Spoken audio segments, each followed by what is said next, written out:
Bom dia, linda, querida, amada e preciosa Igreja de Jesus, a graça e a paz. Amém? Toma seu assento, por gentileza. Obrigado, gente. Johnny está superando com a voz, hein? Obrigadão, gente.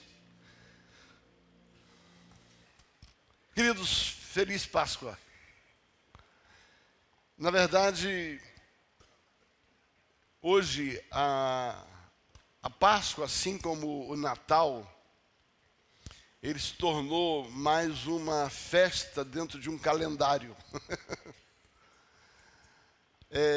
Se tornou mais um evento.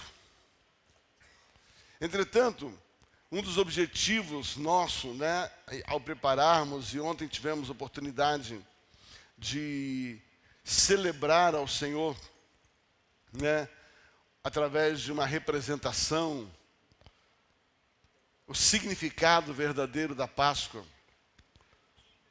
Eu creio que um dos objetivos da igreja é restaurar algumas verdades que foram sendo primeiramente esquecidas por alguns, outra banalizada por outros.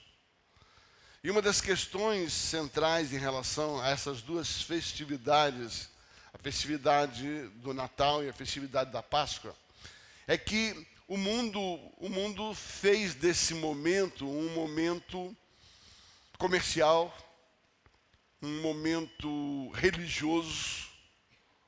Eu nunca esqueço a primeira vez que eu fui fui visitar uns amigos do meu pai, e era Páscoa, e eles estavam assim, todo mundo muito preocupado. Olha, é Páscoa, nós temos que ir à igreja. Eu falei, pô, que legal, vão à igreja. Eles eram católicos, né? E eu falei, puxa, que bom que eles vão à igreja, né? Gente que pratica, gente que crê, tem fé, tá? Sabe, não importa se está aqui ou se está ali, sabe, a fé, né? Nós estamos aqui, não existe a religião que nós dizemos só essa é certa, não se trata disso. Eu estava feliz porque eu ia a uma igreja. E aí no meio do caminho, conversando aqui, conversando lá, eu descobri que eles iam à igreja 2 vezes por ano. Na missa do galo, no final do ano, né? Na missa e na celebração da Páscoa. E eu percebi que nada mais era do que uma rotina, do que uma religiosidade, do que o cumprimento de um calendário, assim, sem julgar, mas foi a impressão que eu tive, que era meio que um desencargo de consciência. Se eu não fosse aqueles 2 lugares, naqueles 2 dias, o mundo caía na minha cabeça. E aquele dia eu fiquei muito impressionado pela falta de entendimento, sabe, da pessoa de Jesus, porque essas duas ocasiões, elas vão retratar, elas vão relatar, sabe, a essência do que nós cremos e vivemos, no presente e no futuro. O Natal fala sobre o nascimento de Jesus, a Páscoa fala sobre o renascimento de Jesus, o recomeço, uma nova vida. E desde aquela ocasião, eu sempre que passo nessa ocasião, eu acordo, principalmente no domingo de Páscoa, eu acordo com um sentimento, um encargo, uma responsabilidade de pregar a mesma coisa. De pregar a mesma coisa. A vontade que eu tenho é pregar o mesmo sermão, falando sempre a mesma coisa. Gente, sabe, vocês precisam entender o que é Páscoa. Vocês precisam entender, porque vocês não entendem o que é Páscoa, vocês não entendem o que é Jesus. Jesus, ele é um menino, ele nasceu menino, mas ele não morreu menino. Jesus, ele morreu naquela cruz, e muita gente aproveita esse símbolo, né, para carregar no peito, como se o fato de carregar Jesus no peito, externamente, pudesse representar alguma coisa, senão um amuleto de proteção emocional, quando na verdade a verdadeira proteção não é trazer Jesus a uma corrente, é trazer Jesus no coração, não é ter Jesus pendurado numa parede, é ter Jesus impresso dentro de você. Sabe, eu creio que ocasiões como essa, e todo o empenho que nós tivemos a respeito de tentar anunciar uma verdade, é tentar desmistificar essa religiosidade chamada festa da Páscoa, festa do Natal, onde é mais do que presentes para as crianças, trocas de presente e coelhinho e ovo de Páscoa. Sabe, muito mais que isso, tem um significado que determina a sua e a minha eternidade. Isso é Páscoa, isso é Natal. E eu quero conversar com você sobre um texto, o texto que deu origem a esta festa, está lá em Êxodo, capítulo número 12. Êxodo, capítulo 12.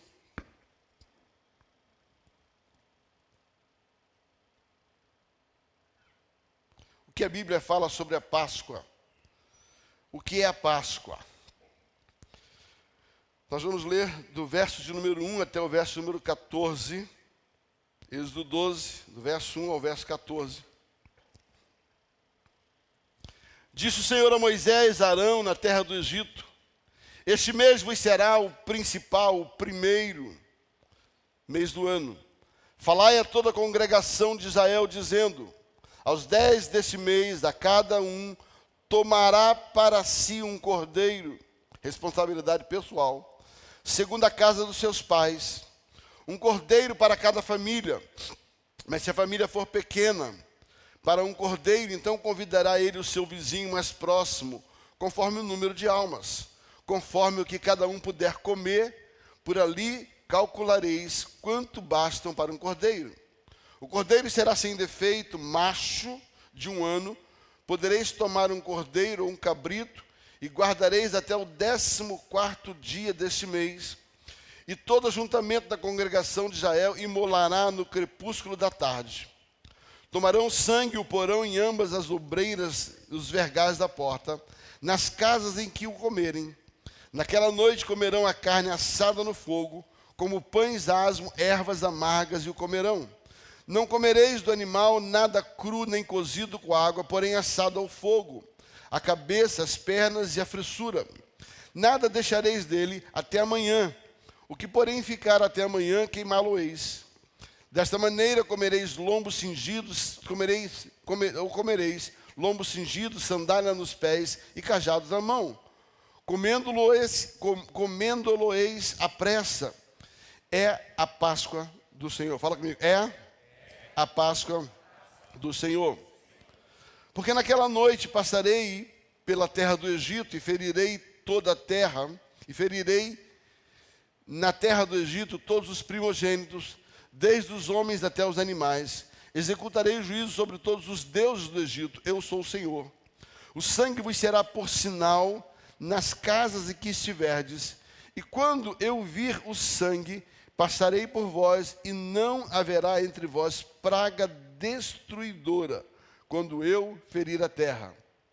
Agora presta atenção, isso vos será por memorial, e celebrareis com solenidade ao Senhor nas vossas gerações, o celebrareis por estatutos perpétuos. Pai, obrigado pela tua palavra, fala conosco nesta manhã, em nome de Jesus. Páscoa é nada mais do que uma estratégia profética de Deus, do que mais um símbolo profético. Quando Deus criou o homem para conviver com ele. Deus criou o homem para ter comunhão com ele. Deus criou o homem e a Bíblia diz que ele se relacionava com o homem, ao ponto de que, ao fim de cada tarde, diz a palavra do Senhor, Deus vinha para um tempo de relacionamento, ou seja, o Criador se relacionando com a sua criação, o Criador se relacionando com a sua criatura. E foi para isso que Deus criou o homem. E você vai perceber ali em Gênesis, quando Deus, além de criar o homem, Deus dá ao homem uma responsabilidade de cuidar da terra, de gerar a terra, de produzir, de multiplicar. Então, Deus havia dado ao homem o jardim, está ali no livro do Gênesis, capítulo 1, a partir do verso 26. E Deus, dentro desse jardim, Deus conversava com o homem sobre os acontecimentos. A Bíblia não nos relata que tipo de diálogo acontecia ali, mas seguramente todo fim de tarde, né? Todo fim de tarde o homem era visitado pelo Senhor. E esta conversa era uma conversa como se fosse um diálogo de amigo, né? Uma conversa de fim de tarde, um happy hour, né? Era um happy hour, era uma conversa regada a um relacionamento, onde ali os amigos conversavam, né? Happy hour é santo, né? não feito na base do bar e da cerveja, mas feito na base do relacionamento do Cordeiro. Né? Deus vinha e se relacionava com o homem no seu fim de tarde, conversando com ele, dizendo assim, o meu prazer em estar com você. Tá? E você conhece a história, a Bíblia diz que de repente um inimigo, o Satanás, o capeta, o chifrudo, o capiroto, o vermelhão, sabe, o camurão, chama o jeito que você quiser, né? Ele se manifestou através de um animal, de uma cobra, fez uma proposta, e a proposta dele simplesmente foi essa: vocês preferem se relacionar comigo ou com Deus? Essa é a proposta, esse é o signo cristão. Tá? Porque a Bíblia diz, aquele a quem você presta obediência, a esse passa a ser o seu Senhor. A este é que você se relaciona, a esse é que você que presta conta. Em outras palavras, a proposta de Satanás através daquela serpente existem dois seres não criados em carne, que você pode se relacionar, ou com Deus, ou com esse ser que se rebelou do céu, chama-se Satanás, conhecido como anjo de luz, como Lúcifer, né, que foi lançado por terra. Então, na verdade, o que Satanás veio propor ao homem? Veio propor, sabe, deu ao homem uma opção. Tá? Se você comer disso, você se relaciona comigo. Deus havia dado a opção, se você não comer, você se relaciona comigo. Satanás disse, se você comer, você se relaciona comigo. Então, o que estava diante desse cenário, assim, encurtadamente falando, né, tentando ser muito objetivo e muito prático, era uma proposta de opção de quem é que o homem gostaria de se relacionar. E você conhece a história, o homem decidiu se relacionar, o homem e a mulher, decidiu se relacionar através da obediência à proposta de Lúcifer, ele decidiu se relacionar com Lúcifer. Automaticamente, ele se desligou do relacionamento com Deus. E a partir daí o homem é expulso desse lugar do relacionamento, ele é expulso do Éden, ele é expulso desse lugar, e antes de ser expulso desse lugar, Deus faz uma promessa. Deus diz assim, olha, embora essa ruptura, ela tenha acontecido, eu tenho uma proposta no meu coração, nasceu uma proposta de reconciliação, nasceu uma proposta de recomeço de relacionamento. E Deus faz um ato profético, não compreendido naquele momento, quando ele diz à mulher, e da tua semente nascerá aquele que vai esmagar a cabeça da serpente. A palavra cabeça na Bíblia tem a ver com autoridade. A palavra cabeça tem a ver com autoridade. Paulo, escrevendo aos Coríntios, capítulo 11, versículo 3, vai dizer assim, o Deus é o cabeça do homem, o homem é o Deus é o cabeça de Cristo, Cristo é o cabeça do homem. Está lá em 1 Coríntios, capítulo 11, versículo 3. E o homem é o cabeça da mulher, está falando sobre escala de autoridade. Então ele está dizendo assim, vai vir aquele que vai esmagar quem usurpou a autoridade. Tá? Está falando a respeito de um ato profético que aconteceria. Deus, então, no ato em que se rompe o relacionamento, no momento em que o relacionamento é rompido, Deus levanta uma profecia, Deus levanta um ato profético, Deus estabelece, eu vou recomeçar com o homem, eu vou dar ao homem uma oportunidade de recomeçar o relacionamento que foi interrompido. Estamos no ano do recomeço, o ano onde tudo aquilo que ficou interrompido precisa retomar. E não existe nada mais importante do que retomar o nosso relacionamento para com Deus. O nosso relacionamento para com Deus. O que é que separou o homem de Deus? A sua desobediência, a sua opção pelo mal, a sua opção por uma vida longe de Deus, por uma vida fora dos princípios de Deus. Talvez você esteja me ouvindo, talvez você esteja presente ou esteja online, e você está distante de Deus. Você sabe por quê? Porque você se distanciou do caminho de Deus. Muita gente que viveram os caminhos do Senhor, de alguma forma, por alguma razão, se distanciou. Já contei aqui, nunca esqueço. Meu primeiro ministério, meu primeiro palco sequencial de pregação foi num presídio. Eu tinha 15 para 16 anos, meu pastor falou assim, Djalma, eu queria que você fosse uma vez por mês pregar no presídio. Eu falei, então vou pregar, ué. Tem que pregar, eu vou pregar. E quando eu fui ao presídio, existia um trabalho que várias igrejas participavam, nós ficamos responsáveis por um domingo, presídio Hélio Gomes, no Rio de Janeiro, um complexo, presídio muito grande no centro do Rio de Janeiro. E eu fui pregar ali, e eu me lembro que o dia que eu fui pregar, nós fomos até com um grupo da igreja, jovens para cantar, e eu ia pregar. Sei até a mensagem que eu preguei. Querido, eu tenho 63 anos. Isso eu tinha 15 para 16 anos, Silvia. Eu preguei Romanos capítulo 7. O que queremos fazer, não conseguimos fazer, mas o que não queremos, fazemos. Paulo diz assim, eu sei o que eu preciso fazer, eu sei o que é certo, mas eu não consigo fazer o que é certo. Logo, se eu não faço o que é certo, eu faço o que é errado. Se eu faço o que é errado, não faço porque eu quero, mas porque existe uma influência me levando a isso.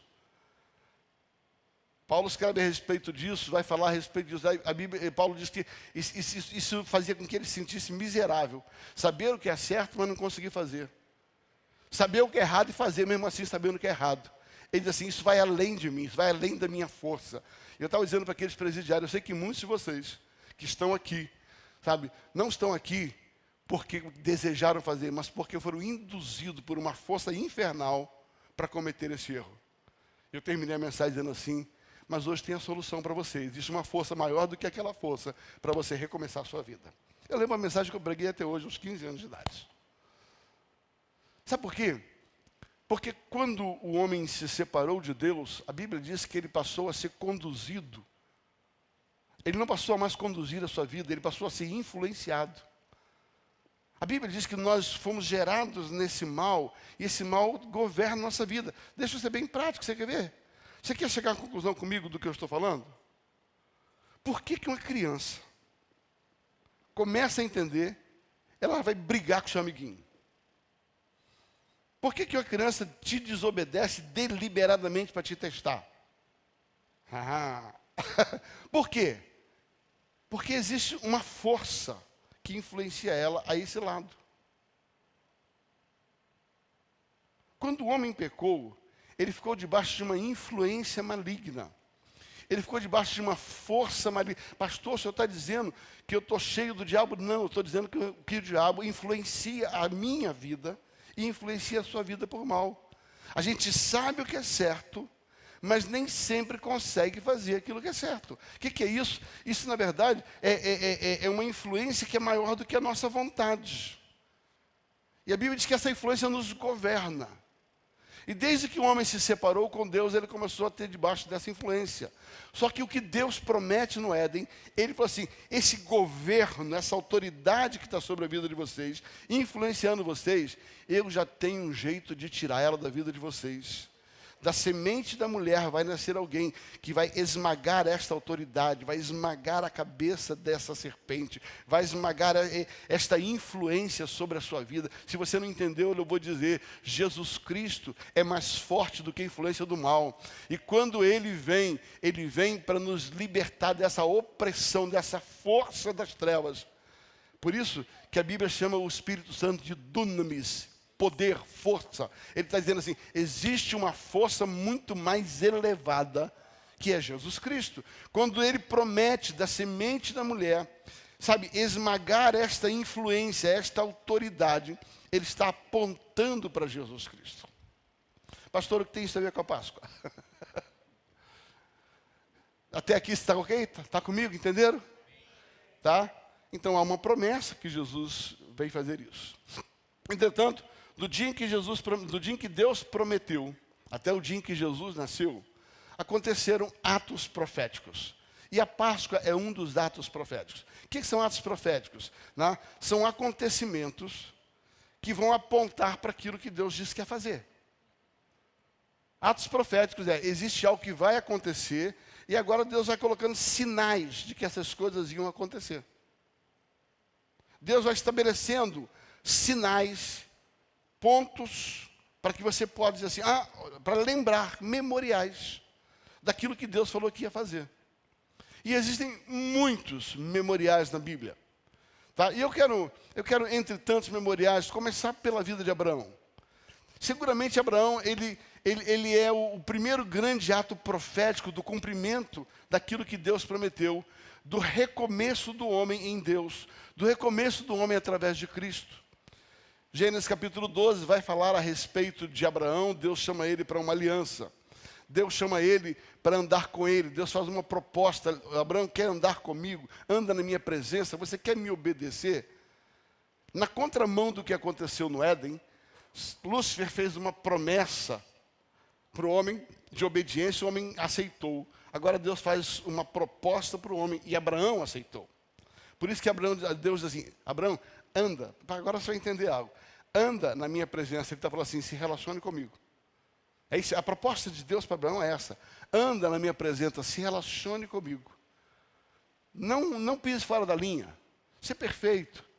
E eu abençoarei você, abençoarei sua família e abençoarei muita gente depois de você. Guarda isso. Abençoarei você, fala comigo, você, sua família e todas as famílias da terra. De novo, abençoarei você. De novo, você, sua família e todas as famílias da terra. Através de você, a sua obediência vai produzir algo para você que vai repercutir nos seus e os seus vão influenciar a terra. A proposta de Deus nada mais é do que o apontamento daquilo que o homem fez. Quando o homem caiu, ele se prejudicou e tudo que veio depois dele se prejudicou. Você conhece a história? Nasceu Caim e Abel. Fruto daquelas obediências, os filhos obedeceram.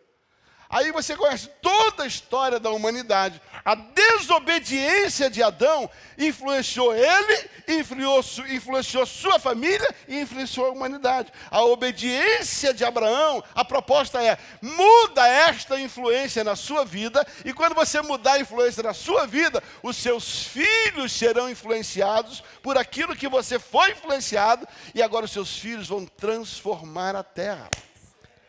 A proposta de Deus para Abraão nada mais é um recomeço do que Adão interrompeu. Adão interrompeu um relacionamento com Deus. Adão interrompeu uma caminhada com Deus. Agora Deus diz assim, vamos caminhar de novo, Abraão. E Abraão aceita isso. Abraão aceita isso. E a Bíblia diz que Abraão, ele está debaixo dessa promessa. E para você ter uma família, você precisa ter um filho. Hoje nós vamos apresentar o Danielzinho aqui. O que é isso? É a sequência, a herança de uma família. Você precisa ter um filho. O seu filho vai dar sequência à sua família. E Deus promete que ia dar um filho a Abraão. E por um longo tempo esse filho não vinha. E a Bíblia diz que Abraão perseverou, até que um dia, finalmente, depois de muitos anos, Deus deu um filho a Abraão. A promessa de Deus se cumpriu. Nasceu um menino chamado Isaque. E a Bíblia diz que Deus se alegrou muito, e aí Abraão se alegrou, e todos se alegraram, porque a promessa havia se cumprido. Passa-se um bom tempo, sabe? Isaque já está grande. Capítulo 22 de Gênesis, Deus chama Abraão e fala assim, Abraão, eu quero que você me entregue o seu filho. Uau! Ele só tinha um filho. Deus ia fazer uma geração através desse filho. Abraão esperou dos 75 a 99 anos, 24 anos esperando. A hora que o menino nasce, Abraão curte 17 anos. E aos 17 anos, antes de Abraão casar, antes de Isaac casar e ter um outro filho, Deus falou assim, me entrega ele. Tem lógica um troço desse? A cabeça humana, Luciano, consegue entender uma coisa dessa? Não. Atos proféticos. Abraão, ele tinha uma sensibilidade profética. E a fé de Abraão era tão grande, que a Bíblia diz que logo pela manhã, ao amanhecer, antes do dia nascer, Abraão pegou Isaque, pegou seu filho e subiu para oferecer ao Senhor. A Bíblia diz que eles estão caminhando antes de chegar, os servos que levavam, sabe, a lenha para oferecer um sacrifício ao Senhor, eles estão no meio do caminho e Abraão fala assim, vocês fiquem por aí, fiquem por aqui, porque vocês só podem vir até aqui. Entretanto, eu e o menino, eu e Isaque, subiremos. E ele diz assim, e desceremos. Fala comigo, subiremos e desceremos. Mas a proposta era sacrificar o garoto. A proposta era matar o menino naquele altar. Mas Abraão, ele entendia, ele estava debaixo de um ato profético. Nós subiremos e nós desceremos. E Abraão continua a sua jornada. Na sua jornada, que ele está andando com o menino. Isaac fala assim: pai, eu tenho uma pergunta, eu estou curioso. Tá? Eu estou curioso. Está aqui a lenha, eu estou carregando a lenha aqui para fazer a fogueirinha. Está aqui o machado para matar o cordeirinho, o animal. Mas não tem animal. Por favor, se concentre no Espírito. A pergunta de Isaac é: está aqui a lenha, está aqui o cutelo, mas aqui não tem um animal. Abraão responde assim: descansa, filho. Deus proverá para si o cordeiro. Mas quem Deus tinha pedido? Isaac. Quem era o cordeiro? Isaac. Quem era o sacrifício? Isaac. Quem ia ser oferecido? Isaac. Quem estava subindo com Abraão? Isaac. Quem seria colocado no altar? Isaac. Só que Abraão, ele diz assim, ele não só tinha certeza de que ele desceria, mas ele tinha certeza que Deus ia fazer alguma coisa. Você quer entender isso? Hebreus capítulo 11. Diz assim: e Abraão estava certíssimo. Eu gosto dessa versão. E Abraão estava certíssimo que mesmo dentre os mortos, Deus o ressuscitaria. Sabe o que era a cabeça de Abraão? Eu vou matar. Mas aqui está o futuro da humanidade. O que Deus vai fazer depois que eu matar. Eu sei que para uma da gente é duro um pai matar um filho, né? Sabe, é inconcebível, né? Parece sacrifício dos aborígenes, dos loucos, dos caras lá que gostam dos canibais, né? Não. Entenda, por trás de tudo aquilo, Abraão estava certíssimo. Abraão estava certíssimo. Abraão estava convicto. Abraão estava absolutamente certo de que se isso acontecesse, ele voltaria com seu filho. O autor dos Hebreus, ele diz assim, e ele sabia que até se fosse necessário dos mortos, depois de sacrificar, Deus o traria de volta. E aqui você vai vendo os atos proféticos da Páscoa.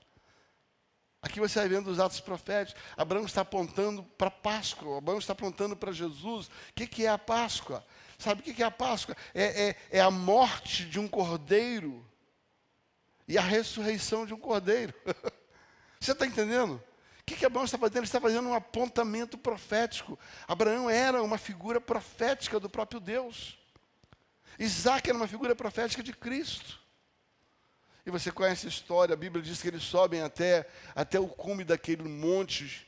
E chegando naquele monte ali, ele arma um altar, aquela lenha é colocada, o menino se deita naquele altar. E Abraão, então, sabe, debaixo de um ato profético, ele levanta aquele cutelo para poder matar o menino. E quando ele está descendo o ato, Deus brada lá. Eu acho que o anjo segurou a mão dele antes de descer. Sabe, isso é uma interpretação minha, não está escrito. A Bíblia diz que quando ele estava para descer, o céu bradou: Abraão! Abraão!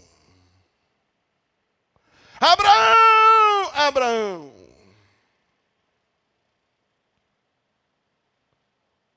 Não faça isso. A Bíblia diz, porque agora sei que temes ao meu nome. Deus brada. E agora, o ato de desobediência do Éden, que ligou o homem a Satanás e desligou de Deus. Agora o ato de obediência de Abraão, ele desliga o homem dessa influência. Ele está dizendo assim, o homem tem a opção de optar por uma outra influência que não seja essa. Adão decidiu obedecer à influência de Lúcifer. Foi governado por Lúcifer. Abraão decidiu obedecer à influência de Deus. E foi governado por Deus. O que está por trás da Páscoa é a quem você quer que influencie sua vida. A quem você quer dar influência da sua vida. Quem você quer que determine os seus caminhos. Quem você quer que comande as suas ações. Em quem você quer confiar a sua vida. Em quem você quer confiar essa influência. Sabe, querido, deixa eu dizer o que é influência. Influência não é aquilo que você é. Influência é aquilo que vai levar você a ser. Sabe? Quando nós somos influenciados, sabe disso, a Bíblia diz, não ande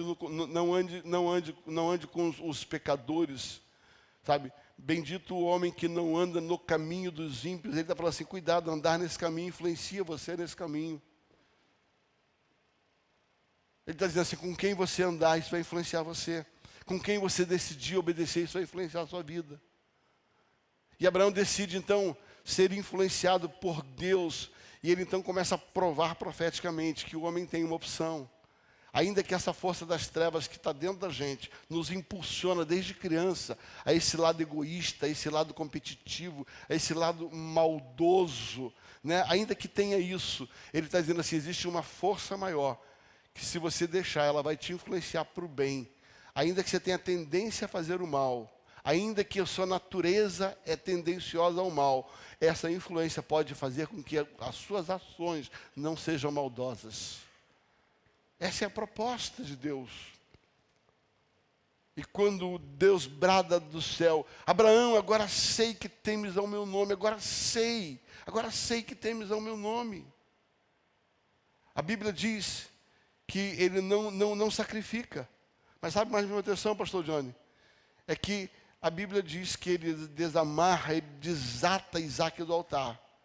E quando ele olha assim à direita, havia, naquele lugar, aparecido um cordeiro. Deus proverá para si o cordeiro. Não foi Abraão que levou o cordeiro. O cordeiro foi provido por Deus. Quando ele decidiu obedecer, sabe, Deus colocou um sacrifício substitutivo. Agora não era mais Isaac que precisava morrer, mas Deus estava providenciando um cordeiro para morrer no lugar de Isaac. Abraão falou assim, eu sacrifico se for necessário. E quando ele ia sacrificar, Deus falou, não precisa. Eu providenciei o cordeiro para esse momento. Talvez esse seja um momento profético mais interessante para você começar a entender a Páscoa. Pastor, mesmo assim, o que tem isso a ver com a Páscoa? Passa-se muitos anos, Abraão tem um filho chamado Isaac, Isaac tem um filho chamado Jacó, Jacó tem um filho chamado José, José vai para o Egito. Ali no Egito eles passam 400 anos, Deus levanta Moisés para tirar aquele povo da escravidão, daquela opressão das trevas. E quando Moisés tira o povo, sabe, Deus diz assim, olha, antes de vocês saírem, eu preciso que vocês façam uma festa. Eu preciso que vocês façam um memorial. Agora, eu quero que vocês sejam libertos dessa influência de Faraó. Faraó é um significado de Lúcifer, é um tipo de Satanás, é um tipo de opressão, é um tipo de maldade. Agora Deus levanta Moisés para tirar o povo fisicamente da influência das trevas, mas profeticamente da influência de Lúcifer. Eu vou repetir. Quando Moisés se levanta como libertador, e a Bíblia vai apontar dali para frente todas as vezes, quando Moisés se levanta como libertador, ele não está libertando fisicamente um povo. Ele está libertando profeticamente um povo, espiritualmente um povo. Ele está tirando daquela influência do Egito, da influência do mundo, que é o Egito, a influência de Faraó, que é a figura de Lúcifer. E ele está fazendo o seguinte, Moisés então se levanta como libertador. E Deus falou assim, agora mais um ato profético. Chegamos no texto que nós lemos. A Bíblia diz que Deus chama o povo e diz assim, olha, eu quero que vocês saiam, e assim que vocês saírem do Egito, eu quero que vocês façam um ato profético. Eu quero que vocês estabeleçam um ato profético. Que ato profético é esse? Só que antes de falar isso, ele começa assim, este será para vocês o primeiro dia do primeiro ano do primeiro mês. Repita comigo, o primeiro dia. Por favor, o primeiro dia do primeiro ano do primeiro mês. Ele está dizendo assim, vai começar algo a partir daqui. O texto que nós lemos é esse. Êxodo capítulo 12 vai dizer assim, e este será para vocês o primeiro dia do primeiro ano, do primeiro mês, do primeiro ano. Deus está falando assim, lembra que eu prometi lá no Éden? Lembra que eu prometi lá no Éden? Lembra que Abraão creu e teve um ato profético sobre isso? Pois é, agora mais um ato, mais um símbolo profético. E quando isso acontecer, esse será o recomeço. Recomeço de quê? Daquilo que foi perdido, do relacionamento. Daquilo que foi interrompido. Estamos no ano do recomeço. E a Páscoa fala de um recomeço. A Páscoa fala de um ato profético do primeiro dia, do primeiro mês, do primeiro ano. Do primeiro ano. E o texto que nós lemos, ele diz o seguinte, sabe, a instrução é, cada um separe para si um cordeiro. Repita comigo, cada um. De novo, cada um, separe para si um cordeiro e chame a sua família. Qual era a promessa de Deus para Abraão? Eu te darei um filho, o teu filho será uma família, e essa família vai impactar outras famílias. A mesma verdade. Agora Deus diz assim, num outro momento da história, 2000 anos aproximadamente depois, Deus diz o seguinte, olha, presta atenção agora nesse exato momento que vai acontecer, separe um cordeiro. Será que é coincidência? O cordeiro de Abraão que apareceu e o cordeiro que ele manda oferecer? Separe um cordeiro. E no primeiro dia, do primeiro mês, do primeiro ano da vida de vocês, essa vai ser um novo tempo, vai ser um recomeço, vai se tornar algo especial. E ele faz o seguinte, pegue agora este cordeiro, entra dentro da sua casa, imola, mata este cordeiro. Este cordeiro não pode ter defeito, este cordeiro tem que ser perfeito. Examine o cordeiro, examine o cordeiro. E se possível, não só sua família, mas os seus vizinhos. Abraão, eu abençoarei você, farei de você uma grande nação, os seus filhos serão bênção para outros. É a mesma história. A Bíblia ela é um conjunto completo de ações. E Deus vai dizer assim, Abraão, fez isso, fez. Agora chega em Moisés e ele fala assim, vocês peguem um cordeiro, isso vai influenciar a sua vida, a sua família vai comer desse cordeiro e os seus vizinhos vão comer desse cordeiro. A promessa de que o que eu faço, a decisão que eu tomo em Cristo, influencia a minha vida, influencia a minha família e influencia a minha volta. E Deus diz, agora quando vocês fizerem isso, matem esse cordeiro. Mas faça o seguinte, pegue um pouquinho do sangue desse cordeiro. Vai até a porta da sua casa. E coloque o sangue nos umbrais da porta, nas entradas da porta, nos vergalhões da porta, nos pilares da porta. Coloque ali um pedaço de sangue. Talvez o mais racional ia dizer assim, mas para que isso? Sujar a minha parede com sangue? Ele diz, pegue um pouco desse sangue e coloque nas vergas das entradas da porta. E Deus diz assim, e naquela noite, eu trarei juízo sobre o mundo. Eu trarei juízo sobre os desobedientes. Eu vou enviar um anjo da morte, que vai matar todo primogênito. Seja de animais, seja de pessoas. E a Bíblia diz que naquela noite, o anjo da morte passou pelo Egito. Em toda casa em que ele passava, o primogênito morria. Mas a Bíblia diz que na casa que tinha a marca do sangue,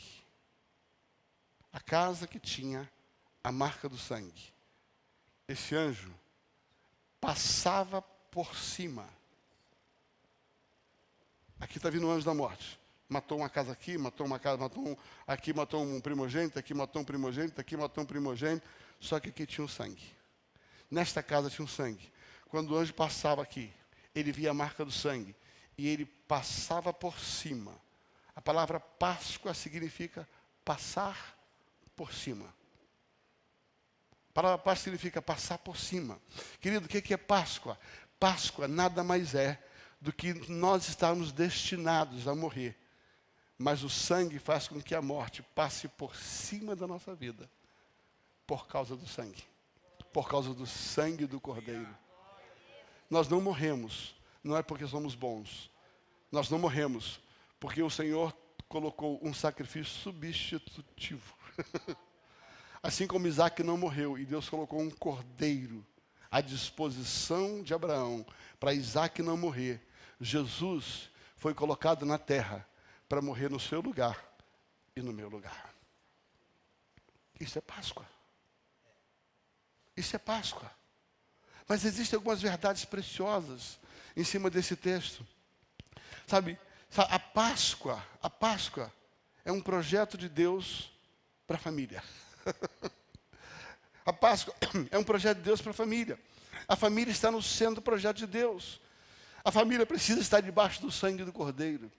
A família precisa se alimentar do Cordeiro. Sabe, versículo 3 a versículo 7 fala sobre isso. Que quando a família comia do Cordeiro, se alimentava do Cordeiro, a família era nutrida pelo Cordeiro. A família precisa celebrar em memorial de geração em geração. O texto que nós lemos vai falar sobre isso, sabe? A obediência a esse princípio não só salva a sua vida, salva a sua família. A Páscoa é uma celebração em família, onde nós estamos dizendo assim, obrigado, porque o Senhor salvou a mim e a minha família. A obediência a esse princípio vai trazer a salvação. Quando a Bíblia fala a respeito de Noé, em Hebreus capítulo 11 também, a Bíblia diz assim, e Noé sendo divinamente avisado, do que ia acontecer, o mesmo princípio. Abraão foi avisado do que ia acontecer, e Noé sendo divinamente avisado do que ia acontecer, construiu uma arca, em obediência a Deus, e a Bíblia diz, e salvou a sua família. A sua obediência salva você e salva a sua família. O cumprimento e o entendimento da Páscoa, ele salva você. Porque é individual, cada um precisa botar o cordeiro dentro de si. Você precisa comer do cordeiro. E quando você come do cordeiro, você salva. Mas o cordeiro seu, ele vai colocá-lo à disposição dos seus filhos. O teu cordeiro, aquilo que você comeu, vai alimentar outras pessoas. Por isso a proposta de salvar. A Páscoa foi estabelecida nesse exato momento, quando Deus tira o povo do Egito. É o segundo grande ato profético, onde Deus fala assim, façam isso, e quando vocês fizerem isso, sabe, saiam na sua casa, peguem, botem todo mundo dentro de casa. Aqui tem um negócio tão interessante, o texto é muito longo, hoje nós temos festa ainda à noite, né? Mas assim, eu quero que você entenda de prática, eu quero prática para você entender o que é a Páscoa. A Páscoa não é você deixar de comer a carne de boi, porque Cristo morreu, não é isso. Isso é religiosidade. Se bem que um peixe faz muito bem, nem que seja para esse momento você come um peixe. Mas não porque você não pode comer a carne. Não se trata disso. Isso é religião. Isso a religião criou como mito. Se a Bíblia diz que na Páscoa você precisa comer a carne, a ordem está ali, coma do cordeiro, se alimente do cordeiro. Mas esquece, não vou trabalhar nesse campo. Né? O que ocorre é o seguinte, na verdade, quando nós entendemos esse princípio, a Bíblia diz que todos aqueles que estavam dentro desta casa, que tinham sangue na porta, um anjo da morte, Páscoa, passaria por cima. O anjo da morte não entraria naquela casa.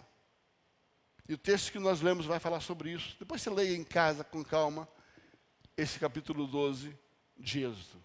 A Bíblia vai dizer que na noite estabelecida, o anjo começou a varrer o Egito. Mas onde havia a marca do sangue? Repita comigo, a marca do sangue. Diga assim, a marca do sangue do Cordeiro. Aquele anjo da morte não vinha aqui, ele passava por cima. Ia para outra casa. Sabe, queridos, não está na mão de Deus o veredito final de vida ou de morte, está na nossa mão.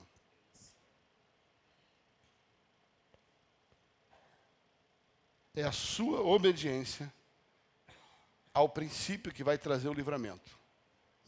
E a minha desobediência é que vai trazer o juízo. Toda casa que entendeu e cumpriu aquele ato profético foi livre. Então existia opção. Repita comigo, existe uma opção. Se uma família, mesmo que do povo de Israel, disse assim, não vou fazer isso não, isso é palhaçada. Para que eu vou fazer esse negócio? Ficar botando sangue na porta lá, isso é coisa, inventação de moda de Moisés. Quem não colocou, experimentou a morte. Mas quem colocou, decidiu, a decisão da vida e da morte está na sua vida, está na minha mão. A Bíblia escolheu hoje, vida ou morte, bênção ou maldição. Naquele exato momento de obediência, passou-se por cima. A Páscoa é isso. A Páscoa é um livramento pelo sangue do Cordeiro. A Páscoa é mais do que uma refeição em família nos dias de hoje.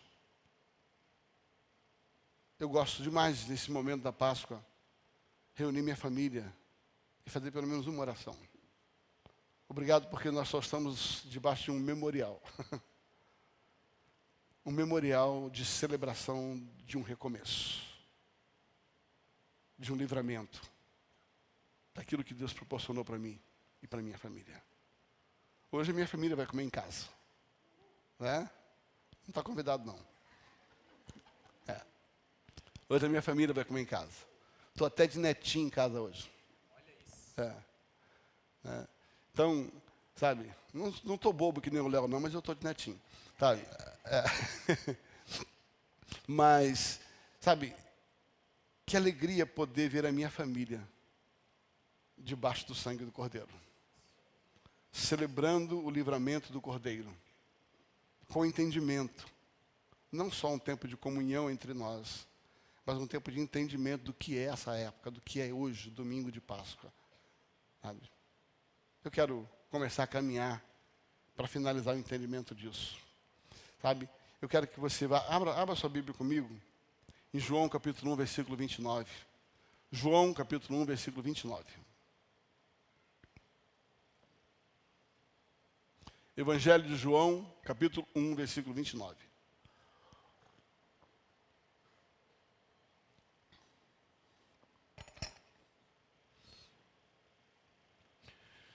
No dia seguinte, viu João a Jesus que vinha para ele e disse, repita comigo, eis, de novo, eis o Cordeiro de Deus. João viu Jesus e falou o quê? Eis o Cordeiro de Deus, que tira o erro, a palavra pecado é erro, que tira o erro do mundo. Passe mais 2000 anos depois do sacrifício, depois desse momento onde Abraão teve aquele ato profético. Passa-se um tempo depois que Moisés faz o ato profético. A Virgem Maria, mulher santa, mulher de Deus, a quem honramos pela sua disposição de obediência. Ouça bem, você que é evangélico. Maria é uma santa mulher de Deus. Ouça você que é evangélico. Maria é uma santa mulher de Deus. Não é o que os homens fizeram dela que vai anular quem ela é. Os homens fizeram dela uma idolatria. Os homens fizeram dela pequenos deuses, intermediárias. Deus nunca viu Maria assim. Maria, ela foi só uma obediência para conduzir e finalizar um ato profético. E Maria tem o seu valor. Maria é uma santa mulher de Deus. Não desonre Maria. Não desonre Maria. Não é porque os homens distorceram a figura dela. Não é porque os homens colocaram ela no lugar que não devia estar, que ela perdeu o valor daquilo que ela fez. Maria, uma virgem, uma moça, uma jovem, recebe uma visitação do Espírito Santo.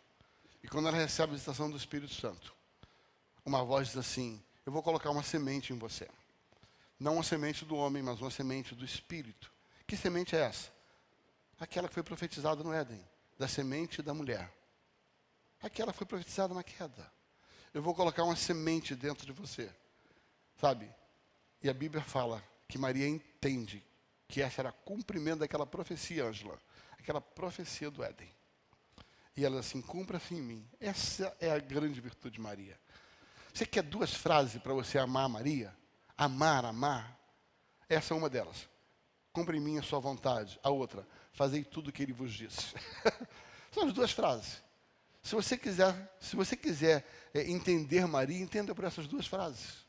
A primeira é que se faça em mim a sua vontade. Segundo, faça a vontade dele. Maria nunca pediu para ser intermediária de ninguém. Ela só colocou, eu quero ser canal para receber. E eu quero ser também, eu quero instruir essa pessoa para fazer. Fazei tudo o que ele vos disse. No casamento foi isso que ela falou. Obedeça aquilo que ele está dizendo para fazer. Maria recebe essa semente. E ali, o texto que lemos. Jesus cresce, aos 30 anos de idade. Jesus está vindo em direção a João Batista.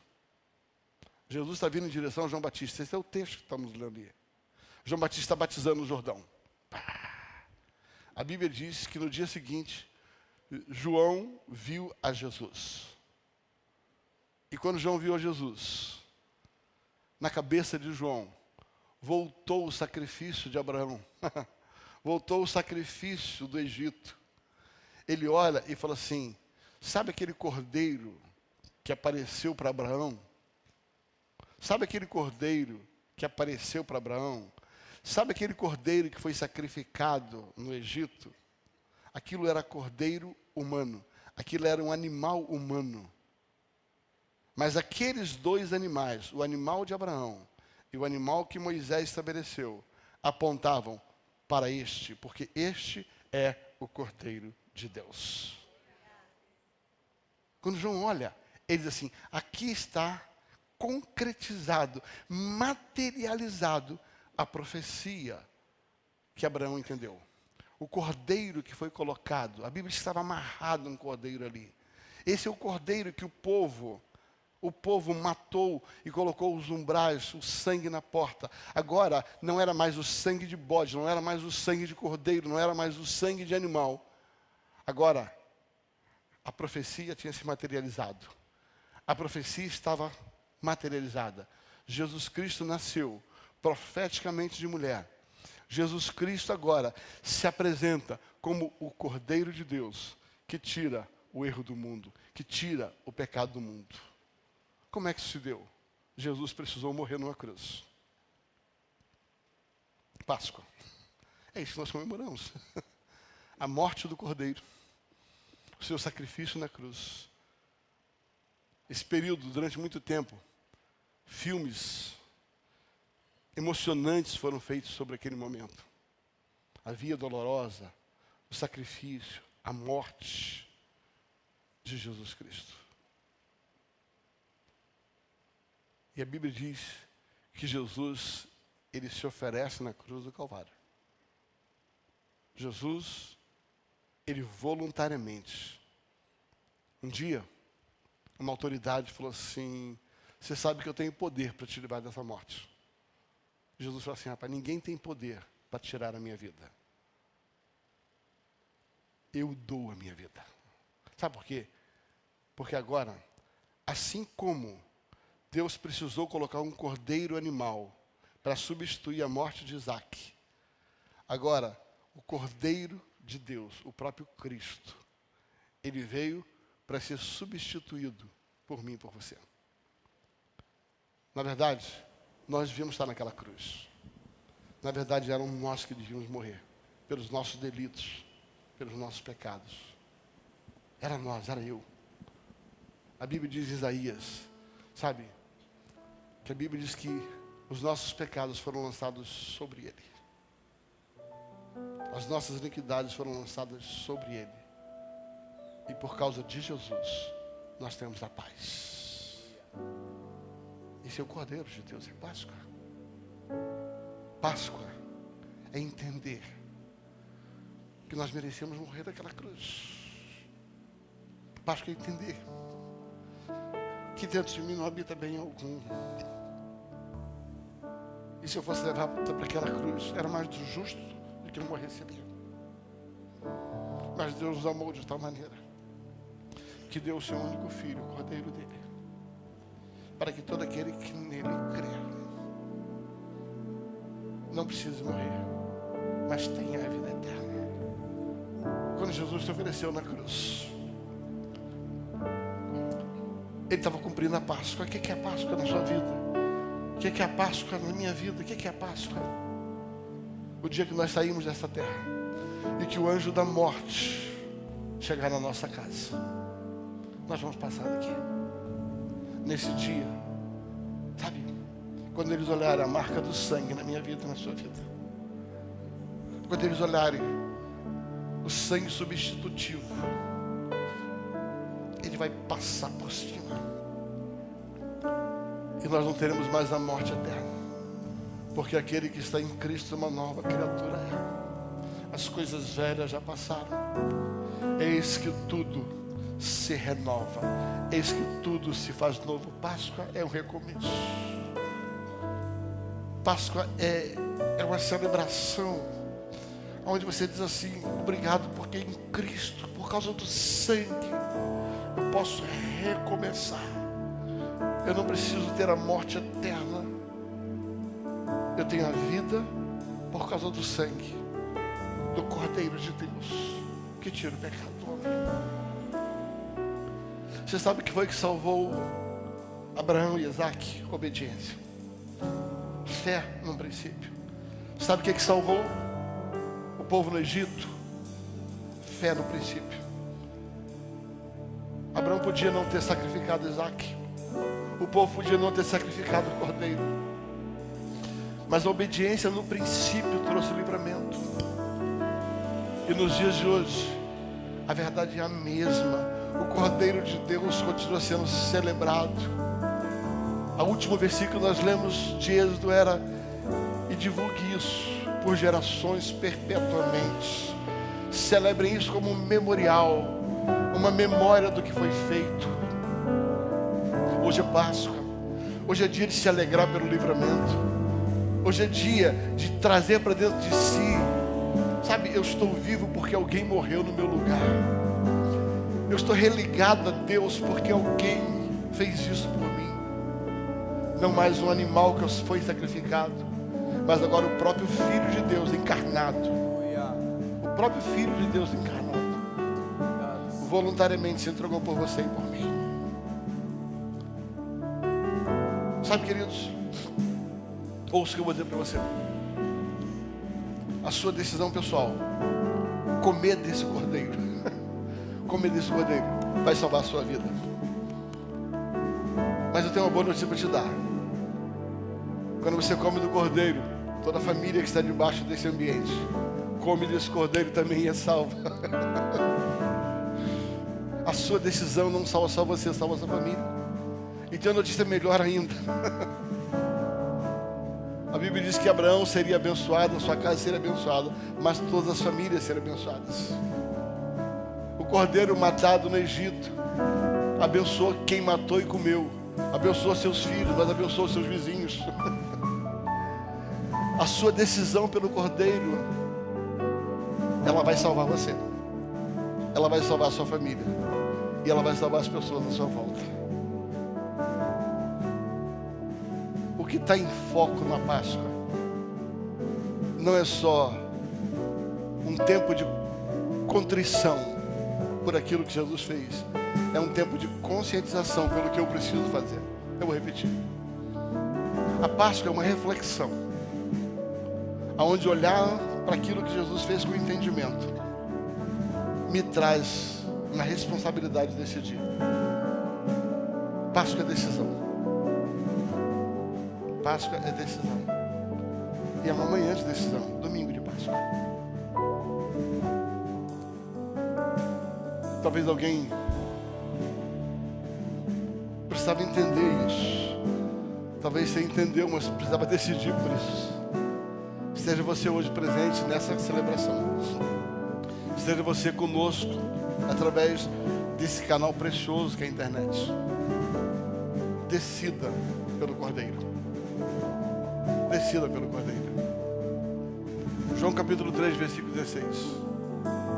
Porque Deus amou o mundo de tal maneira que deu o seu Cordeiro, deu o seu Filho unigênito, para que se você crer, você não morra, para que se você crer, passe por cima, não pereça, mas você tenha a vida eterna.